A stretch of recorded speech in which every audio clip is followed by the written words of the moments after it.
So I spent most of my time here in Chamonix for training because the access to high mountains is unique. I can just hike up this behind my house, or I can go up to Aiguille du Midi to 3,800 meters. It's the obvious choice to be.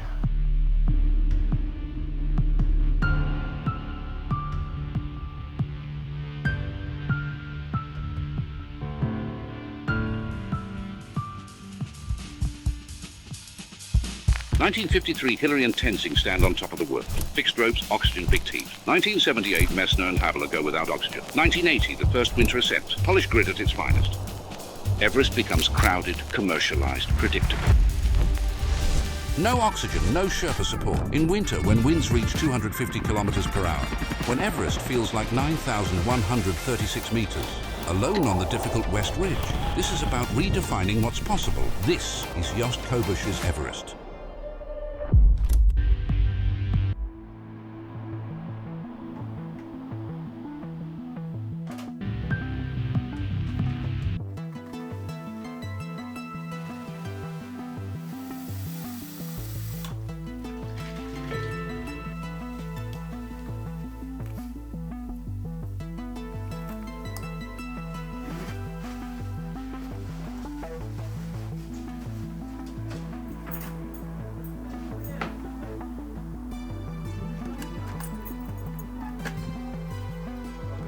When I trained for Everest the past times, I honestly just took a few months, and I would say my life itself and my lifestyle is training enough. I mean, I'm in the mountains almost every day, but I realized that that's not going to cut it for a project like this. So I will follow a dedicated training approach now, and Steve House is going to join me, a world-class alpinist. He'll bring a lot of experience and help me get my alpinism to the next level. The path to success is building skill. And building skill is a very hard thing because you are always confronted with the things that you're not yet good at, which is very painful. So I'm ready to face that and to develop further. Here is we can see this is some good modulation. Here we've got like this little build and then a little rest period and then another little build. You can also see these sort of like build, recover, like a little bit lumpier here. And that brings me to my main question for today, which is how can we make the progress more measurable? Measure a benchmark to see the progress. And of course we have to establish a baseline, so we would need to do one test fairly quickly to see where we are. For the test, then the goal is not to keep your heart rate in a certain zone. The goal is just to go from the bottom to the top as fast as you can. So max average basically? Yeah. Right now I'm in the base phase, where I'll be just building a good base. And then from next year on, we'll be moving to specific, where I'll be getting very close to the actual event, closer and closer. And yes, we do have some acclimatization to plan. There are many things to do. But right now, we first have to see where I am. So that means checking in with the physio team.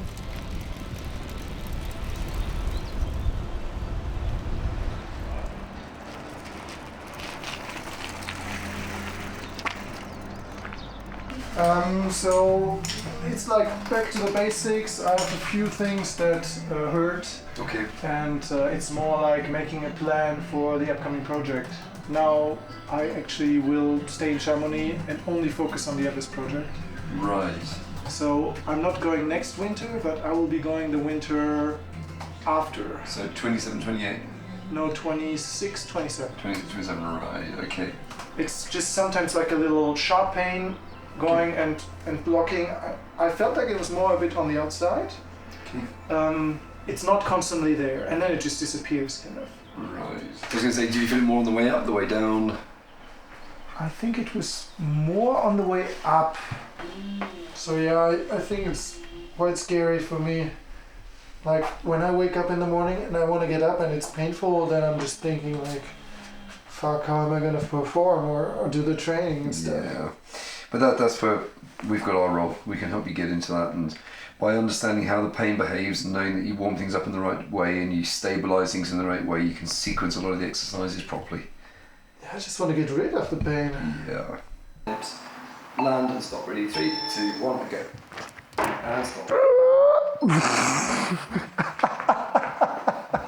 I think we need to do that again. So, 2, 1, and go. Almost at the horizontal feet of that. It's a really tough position. Can you see if you look at elbow heights? It's definitely tipped. 3, 2, 1, and jump. Land on the same first, and go. The left side's in orange.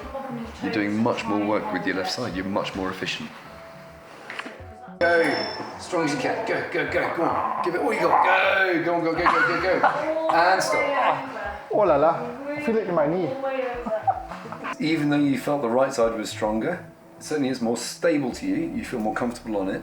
The left side is definitely performing better in all of the tests that we've looked at. Interesting. Okay. So the stiffness in the hip, we were seeing that affecting your ability to squat through there. Make sure you're really activated through it, and then we could test before and after and have a look and see how you felt. I think that's probably the single most important part, is making sure that stiffness on the right hip doesn't end up meaning inhibition for this right leg. Okay, so that means I can do all my strength training basically like I lined it up, but we'll put some hip mobility in the front. We put the heavy weights in the beginning and the prehab and rehab afterwards. Yeah, pretty much. Essentially, yeah, all the isolation work for sure, some of the core work at the end. Fun. Yeah. All right. Enjoy the gym. Yeah, thanks. Well, these are the painful moments when you actually realize how injured you are and how long the way is to be fit again. I'll be training 500 days, the most dedicated training program ever for me. And I think this is going to make a difference. To have all that training and then to film for YouTube, do social media. I'm a full-time alpinist, and training weeks up to 40 hours are challenging because then you're home and you're like mentally tired. Don't get me wrong, I love my job. And like climbing all these summits, I love it. But sometimes it's hard.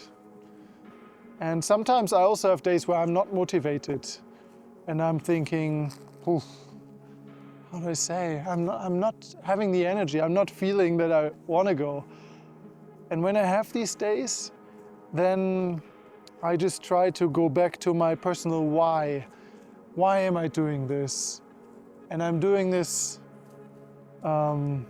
because I'm curious.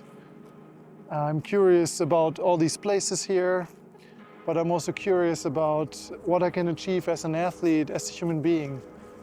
That's why I want to climb Everest in winter. And that purpose actually helps me also in training, because I'm also curious about all these places in the Alps here. Meaning, I have this map in my living room with 1,100 summits of the Alps. When I have a day where I'm like not so motivated, I'll just go to a new summit. Do you think I'm capable of doing it? I know you can do this because I've seen it in your eyes, I see it in your heart, I see it how you're structuring your attempts to become the person who can do the climb. And that's the point of doing a climb like this, is to become the person that can do it. You've got that desire, and that's the most important ingredient.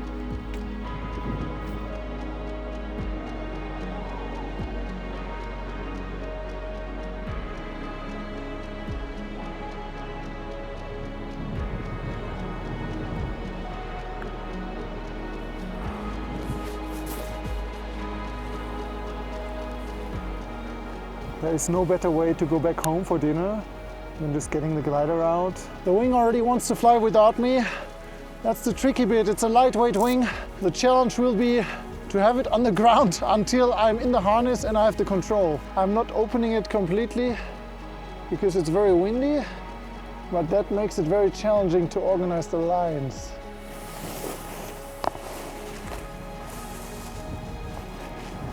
Bye!